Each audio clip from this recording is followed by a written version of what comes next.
तो इस बार जेल में इतनी मतलब 5 दिन तक मुझे खाना तक नहीं दिया गया। इतना टॉर्चर किया गया मेंटली भी और फिजिकली भी कि क्या बताऊं आपको। अगर कहा जाए खुद को पोषण का शिकार हो गया हूं। पैर दिखोगे कभी, अभी दिखाता हूं तो ऐसा लगेगा कि मतलब लकड़ी हो गया है, पर निकल आया बाहर। और जुडिशरी का बहुत शुक्रगुजार हूँ। जुडिशरी ने एक बहुत अच्छा डिसीजन दिया है। वो मेरा ऑर्डर ले आना। जुडिशरी ने बहुत अच्छा ऑर्डर दिया है और उन्होंने साफ साफ कहा है कि डॉक्टर कफील ने जो अलीगढ़ में भाषण दिया था वो कोई भड़काऊ भाषण नहीं था।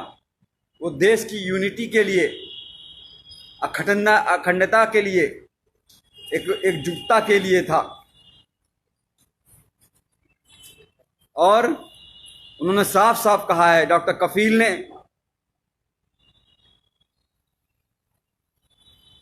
हेल्थ पे बात की है, एम्प्लॉयमेंट पे बात की है, एजुकेशन पे बात की है, रोटी कपड़ा मकान पे बात की है। हाँ ज़रूर एनटीसीए के खिलाफ बोला है, एनआरसी के खिलाफ बोला है, पर यह भी कहा है कि जो भी प्रोटेस्ट हो गांधी जी के अहिंसा के, सद्भावना के साथ होना चाहिए। कोई हिंसा नहीं होनी चाहिए। सबसे मिलकर भाईचारे के साथ मिलकर सबको साथ आना चाहिए। फिर भी उसके बाद जिस तरह से मुझे टॉर्चर किया गया, मुंबई एयरपोर्ट से पकड़ के 48 घंटे तक इंटरोगेट किया गया। एसटीएफ की टीम ने ऐसे ऐसे सवाल पूछे, अरे आपने तो कोई पाउडर बना लिया है जिससे करोड़ों इंडियन मर जाएंगे। मैंने कहा भैया मैं डॉक्टर हूँ बच्चों का, मैं कहाँ से पाउडर बना लूँगा। कोरोना की बात कर रहे हैं क्या? तो आप चाइना से पूछिए। आप सरकार गिरा रहना चाहते हैं, हमारे पास फ़ोन रिकॉर्डिंग, हमने कहा लाइए सुना दीजिए, एक भी सबूत आपके पास हो तो। मैं कोई पॉलिटिशियन तो हूँ नहीं। आप जापान गए थे, मैंने कहा हाँ, पाकिस्तान क्यों नहीं बोल दिया। अरे जापान कैसे, इंडिया से बाहर कैसे जा सकता हूं जब पासपोर्ट मेरा जुडिशरी के पास जमा है। तो एक तरह से बहुत टॉर्चर किया। फिर जेल में रह के, जेल में ऐसी जहां रखा जहां पे 150 कैदी थे। वो 9 महीने का बीआरडी ऑक्सीजन ट्रेजिडी के बाद जो 9 महीने का दर्द था, उसको उससे ज्यादा, उससे कई गुना, हजारों गुना ज्यादा पतली पानी की तरह दाल, कच्ची रोटियां, वही सुबह शाम खाना है। जीना था। उम्मीद थी कि आप लोगों से दोबारा मिल सकूंगा, मुखातिब हो सकूंगा, आप लोगों से बात कर सकूंगा। 48 लाख कोरोना वायरस केस हो चुके हैं और 60,000 से ज़्यादा मौतें हो चुकी हैं। बहुत कुछ करना चाहता था इस कोरोना वायरस के लिए। 8 महीने में शायद बहुत कुछ कर सकता था, पर करने नहीं दिया गया। जेल में जानबूझ के मुझे इस तरह से रखा गया कि मतलब समझ लीजिए कि टॉयलेट करने के लिए आधे आधे घंटे के लिए लाइन लगानी पड़ती थी, नहाने के लिए आधे आधे घंटे के लिए लाइन लगानी पड़ती थी। गर्मी इतनी हो जाती थी कि कपड़ा पहन के, पूरा नहा के, पूरा बिस्तर बिछा के, बिस्तर को भी भिगा देता था तब जाके लेटता था। और वो 150 लोग, 534 लोगों की रहने की जगह है वो, लेकिन 1600 कैदी थे। अब बताइए वहां पे कैसे सोशल डिस्टेंसिंग हो जाएगी। वो ख्वाब था। लोगों की सांसें, लोगों की बदबुआं, लोगों की मतलब पेशाब की महक, और एक टॉयलेट होता था, 150 लोगों के बीच एक टॉयलेट। किस तरह से जिंदगी गुजरी है। और एक बात बता दूं, सिर्फ मैं नहीं सफर किया हूं, पूरी फैमिली को हरास किया है। पूरी फैमिली को जिस तरह से प्रताड़ित किया गया है उसका कोई बयान नहीं है। गोपाल दीक्षित जी, शेखर जी, मैं हायस कर रहा हूं अपनी सेहत, अब तो कुछ बनाऊंगा। वहां तो पतली दाल से जिंदगी बस चलानी थी। तो मेरा बच्चा जो 11 महीने का था, जब चल नहीं पाता था तो उसे छोड़ गया था, आज चलता है, दौड़ता है, बोलता है।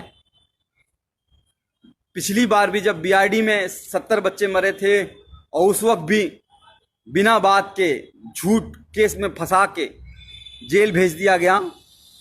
और जब 9 महीने बाद हाई कोर्ट ने कहा कि अरे डॉक्टर कफील की कोई गलती नहीं थी, इंक्वायरी रिपोर्ट में आ गया अरे डॉक्टर कफील की कोई गलती नहीं थी, तो भी जब बाहर आया तो मैंने अपनी बच्ची को चलते हुए देखा।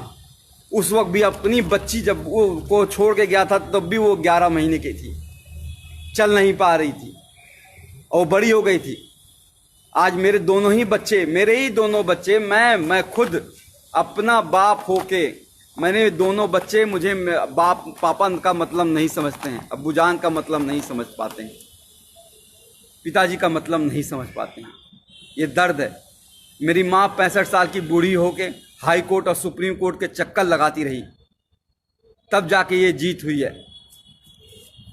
और जुडिशरी ने इतना अच्छा ऑर्डर किया है। एक बात और करा दूं, एसटीएफ का शुक्रगुजार हूं कि उन्होंने मुंबई से मथुरा लाते वक्त मेरा इनकाउंटर नहीं कर दिया विकास दुबे की तरह, वरना तो शायद वो मुझे मार ही देते।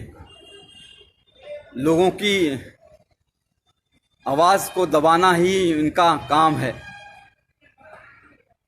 बहरहाल ऑर्डर आपको पढ़ के सुनाना चाहूँगा। इतना अच्छा ऑर्डर गोविंद माथुर साहब ने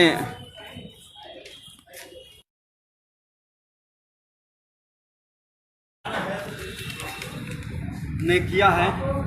सुप्रीम कोर्ट का भी धन्यवाद करूंगा, वरना तो हाई कोर्ट में डेट पे डेट हर 14 दिन पे कैसे एक एक दिन कटेगा, एक एक घंटे कटेगा, ये सोचता था कैसे वो टाइम आएगा जब मैं बाहर निकल पाऊंगा, तब मेरी जज मेरी कोई बात सुनेगा। इसलिए हम लोग सुप्रीम कोर्ट, मेरी माँ 65 साल की बूढ़ी माँ सुप्रीम कोर्ट गई और मैं सुप्रीम कोर्ट का शुक्रगुजार हूँ जो उसने कहा कि 15 दिन में फैसला सुनाओ।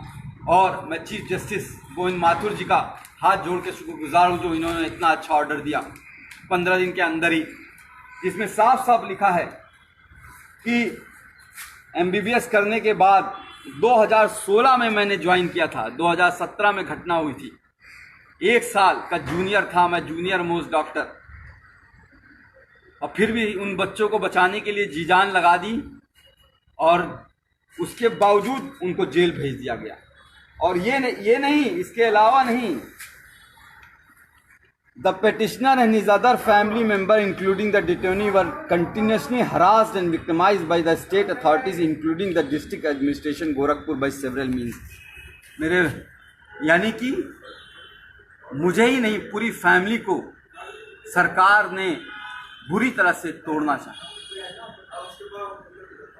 मेरे भाई पे गोली मारी गई थी, आपको याद होगा शायद, वहाँ पे जहाँ पे चीफ मिनिस्टर खुद मौजूद रहते हैं 500 मीटर दूरी पर। आज 3 साल होने जा रहे हैं उस बात को, एक भी कोई गिरफ्तारी नहीं हुई, कोई चार्ज नहीं हुआ है। बहरहाल आते हैं हम एएमयू के जो लोग कहते हैं कि भाषण मैंने गलत दिया था उसके बारे में। कहते हैं कि मैंने भड़काऊ भाषण दिया था, कहते हैं कि मैंने 2 धर्मों के बीच, 2 रिलीजन के बीच एनमिटी, हेट्रेड, वायलेंस फैलाने की कोशिश की। पूरी स्पीच लिखी है उन्होंने, पूरी speech, the version of the speech, पूरी स्पीच लिखी है, एक एक लाइन लिखी है कि जो मैंने बोला है। और उसमें उन्होंने कहा है कि मैंने ऐसा कोई बात नहीं की थी जो कि किसी भी धर्म के बीच में नफरत फैलाए। मैंने बात की थी देश की अखंडता की, यूनिटी की, सद्भावना की। मैंने बात की थी एजुकेशन की, हेल्थ की, एम्प्लॉयमेंट की, इकोनॉमी की, रोड की, हाउसिंग की। मैंने बात की थी उन 70 बच्चों की जो बीआरडी में मर गए हैं। मैंने बात की नहीं उन 8 लाख बच्चों की जो इंडिया में मर गए थे उस साल। मैंने बात की थी कि हमारे 50% बच्चे कैसे कुपोषण का शिकार हैं। मैंने बात की थी कि इंडिया कैसे एड्स और HIV का हब बनता जा रहा है। मैंने बात की थी कि 72% ऑफ पॉपुलेशन हमारी अभी भी हेल्थ स्ट्रक्चर वहाँ पे है ही नहीं। आज हालत दिखाई दे रही है ना। आज कह रहे हैं हम इतना जीडीपी खर्चा करेंगे, 1% जीडीपी खर्चा होता था। एक गरीब को इलाज नहीं मिलता है और मर जाता है तो बेचारे कंधे पे लाद के लेके चले जाते हैं। उसके लिए लड़ा था, कैंप किया, पूरा इंडिया घूमा, 103 कैंप किए, 50,000 बच्चों को देखे, मुफ्त में दवाइयाँ दी। अकेले नहीं किया, बहुत से डॉक्टर्स, बहुत से लोग मेरे साथ शामिल थे, बहुत लोगों ने साथ दिया। पर हुआ क्या, उसको भी दबा दिया गया। इस कोरोना टाइम के मैं जब रियली काम कर सकता था, शायद कोई नई दवा खोज सकता था कोरोना के खिलाफ, शायद कोई नई वैक्सीन खोज सकता था, टीका खोज सकता था, उस वक्त जेल में डाला। बहरहाल बाहर आ गया हूँ, कोशिश करूँगा और फिर से मुख्यमंत्री योगी आदित्यनाथ जी से निवेदन करूँगा कि मुझे नौकरी पे वापस ले लें। 3 साल से सस्पेंड किए हुए हैं। कैसे ज़िंदगी चल रही है, कैसे फाइनेंशियल कंडीशन है, आपको बता नहीं सकता। सुप्रीम कोर्ट और हाई कोर्ट की फीस कैसे भरी गई है, बता नहीं सकता।